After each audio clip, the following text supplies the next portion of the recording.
Talal Selami, vous racontez l'histoire de 4 enfants, c'est une fiction qui joue à se faire peur, jusque-là rien d'anormal, dans une maison, par contre pour le coup qui est maudite, ça se complique un peu.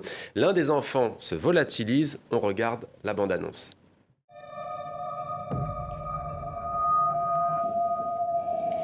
Tous les soirs d'Achoura, ne supportant pas leur joie, il sort de son sommeil. Affamé comme jamais, il va pour les manger, pour manger les enfants. Son nom est Bogata.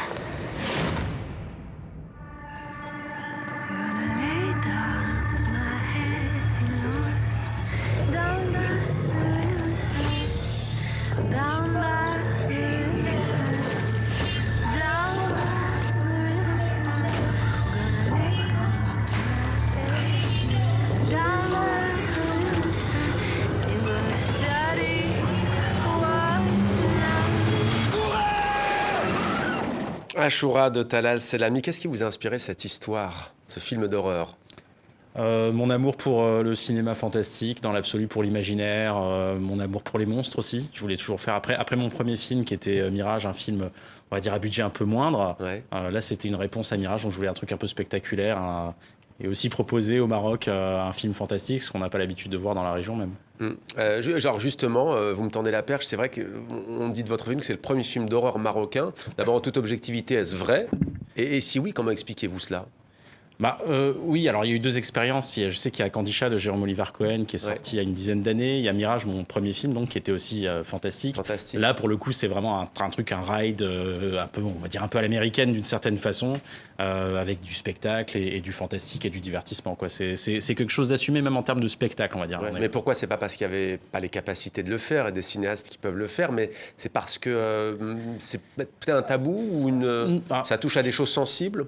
Non, je Pas pense pas. forcément. Je pense qu'aujourd'hui, on est à l'époque de l'image, en fait, et Ouais. on a besoin des images. Non, le fait, c'est une culture qui est très orale, en fait. C'est toujours passé par l'oral, par les couleurs, rarement par l'imagerie, on va dire, pure. On ne représente pas l'ange et le démon de la même façon qu'on peut le représenter dans d'autres cultures. Ouais.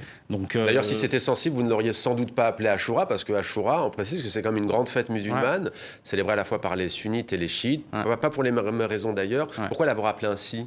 C'est un souvenir personnel de l'enfance. En fait, moi, mon enfance à Casablanca, c'est pendant la fête d'Achoura, c'était quelque chose de spécial. C'était les pétards, les feux d'artifice, les bombes à eau.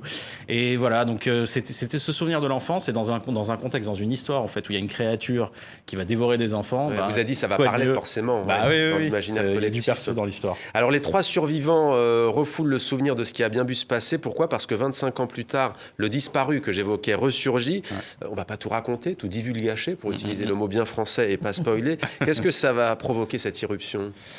En fait, quelque chose de refoulé, faire face à son enfance, parce que je pense que, pour moi, la bestiole qu'on voit dans le film, la créature, c'est un peu cette créature qui dévore l'enfant qu'on a été. En fait, on a du mal généralement, quand on grandit, quand on a nos responsabilités, on travaille, on a besoin de gagner de l'argent, on a nous-mêmes des enfants, on s'éloigne de l'enfant qu'on a été. Et je pense que, indirectement, ces personnages-là doivent faire face, doivent accepter d'une certaine façon l'enfant qu'ils ont été pour pouvoir aller de l'avant. C'est la métaphore. C'est ça. Ouais.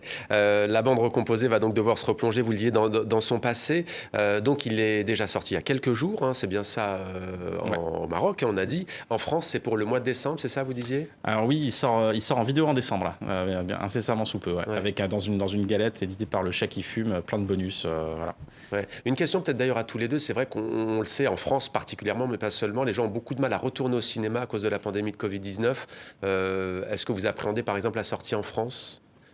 Oui, je pense que on vit une période assez trouble, hein. Même les grosses comédies qui avaient l'habitude de cartonner en salle, en ce moment, c'est pas trop ça. Et je pense qu'il faut ramener le cinéma aussi au cinéma.